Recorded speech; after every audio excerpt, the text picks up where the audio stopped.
Some believe that God will fulfill all their desires and grant all their wishes simply because they pray fervently and persistently, and all they need to do is wait. But the question is, will God come and build your house? Will He descend to plant your field for you? Understand that your God will not act in your place to achieve your desires. What you do not accomplish on this earth will not magically come into being. Your God has not abandoned you. He has done His part to support you. He has given you willpower and an extraordinary mind. So what more are you waiting for to change your reality? Do you expect a miracle? You are the one who will create that miracle. Humans have proven throughout history that they are capable of achieving what was once deemed impossible. Everything we humans have created on this planet started as an idea, a vision in our minds, a mere dream before it became a tangible reality in the material world. The miracles humans have achieved, as well as the horrors and violence, all originated from the human mind. The technologies and medical advancements we have today are miracles to those who came before us. Who could have imagined communicating with someone in another continent through image and sound, or traveling through the sky in a metal vessel, or that a simple injection could save us from death? If you care about innovation in this world, let go of the idea of divine miracles, because God has already created a miracle, and that miracle is you, with all your intelligence. To use this intelligence effectively, it is essential to first learn how to generate balanced and correct ideas in our minds. If we fail to control our minds, what we create in the world will be random and may even be disastrous, as some have demonstrated. To understand the power of our minds, there is a remarkable story from Indian culture. One day, a man decided to take a long walk. Feeling tired, he came across a beautiful tree with soft shade and lay down to rest beneath it. After a few hours, he woke up and thought to himself, "I feel rested, but I'm hungry. I wish I had something to eat." The moment he thought of the foods he desired, they appeared right before him. He ate until he was full, then said, "Now that I'm satisfied, I'd like something to drink." He thought of all kinds of beverages, and they too appeared before him. He drank until his thirst was quenched. Then he began to wonder, "What is happening here? I wish for food and it appears. I wish for drink and it comes. There must be ghosts here." And just as he thought this, ghosts appeared. He said, "These ghosts will surround and torture me." And indeed, they did. They began to torment him, and he cried out in pain, saying, "They're going to kill me." And so, he died. This man may have been lucky before he died because he was sitting under a wishing tree. When he wished for food, food appeared. When he wished for drink, drink appeared. When he wished for ghosts, ghosts appeared. When he wished for torment, torment came. And when he wished for death, he died. Don't go searching in the forest for this tree. You'll scarcely find even an ordinary one. But a stable and balanced mind is like a wishing tree. If you look at all your wishes, assuming they were fully granted and you received everything you ever wanted, could you handle it all? Could you live that way? You would drown in your possessions and it would overwhelm you. This is what happened when technology, which was supposed to make our lives better and easier, became a source of problems. We are destroying the foundation of our existence, tampering with Earth, the very planet we were meant to protect. As a result, what should have been a blessing has turned into a curse due to our lack of awareness. The things that brought us immense comfort over the past century now threaten our lives, not because technology is bad, but because we act instinctively and materially rather than consciously. When we have the ability to achieve what we want, it becomes essential to keep our actions and desires under control. Otherwise, we risk becoming destructive to ourselves and those around us. You may have heard of people who asked for something and received far more than they expected. This often happens to those with strong, unwavering faith. Now imagine you want to build a house. If you start by saying, "To build my house, I need 50,000, but I only have 50 coins in my pocket," it's impossible. I'll never get a house.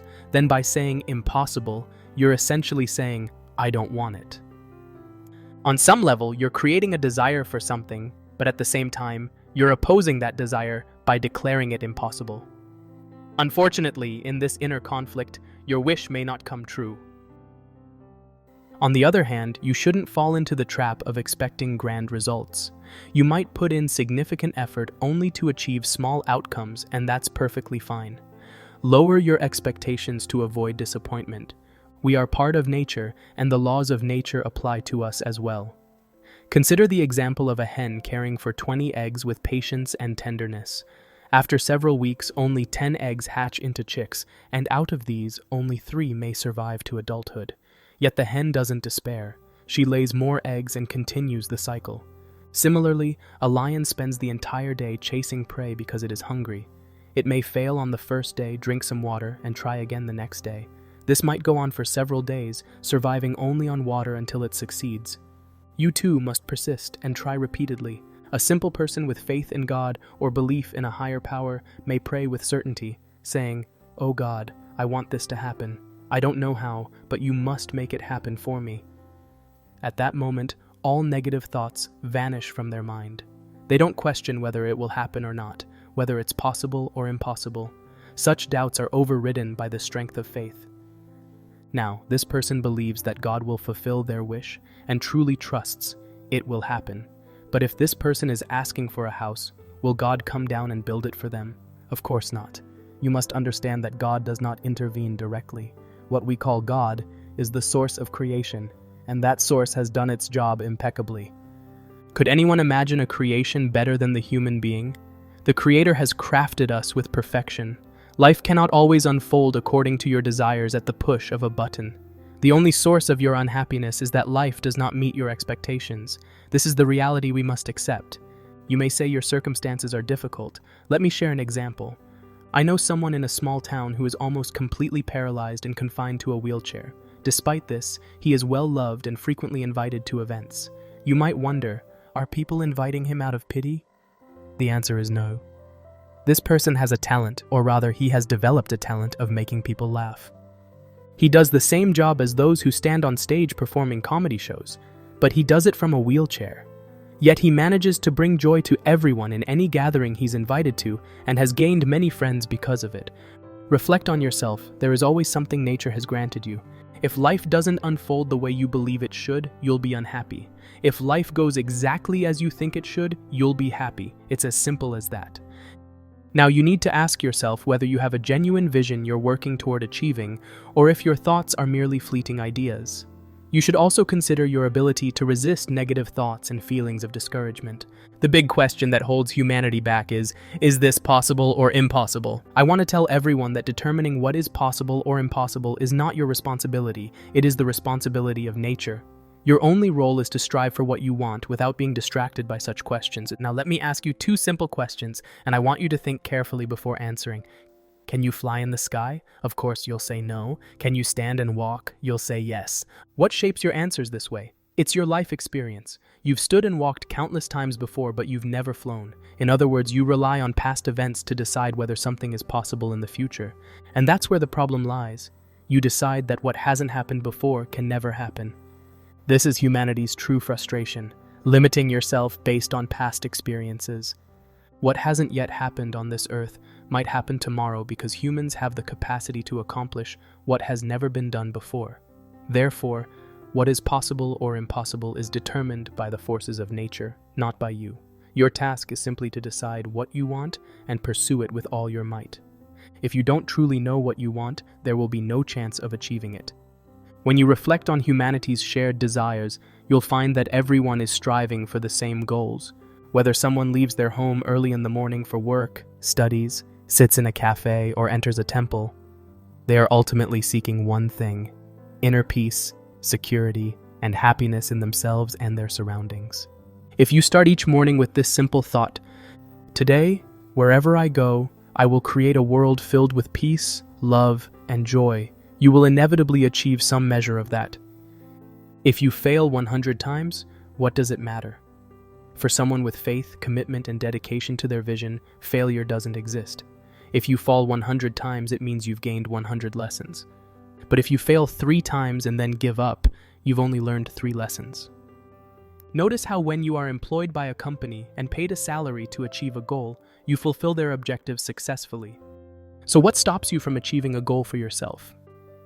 When you set a plan and commit to your work with sincerity, you will achieve what you desire. You are creative in countless ways, and the essence of creation operates within you at every moment. The question is, are you ready to activate this creative dimension that God has placed inside you? In the philosophy of yoga, the ultimate goal is to move from being merely a particle of creation to becoming a creator capable of achieving broader objectives. Others will look up to you because you won't just speak, you'll act on your words. I hope and pray that every person in this world can tap into the essence of creation within them, enabling them to work as creators who leave a meaningful impact, not just as fleeting beings. If you found this episode beneficial, please don't hesitate to like the video and subscribe to the channel to receive future episodes. Thank you for your kind attention. See you next time.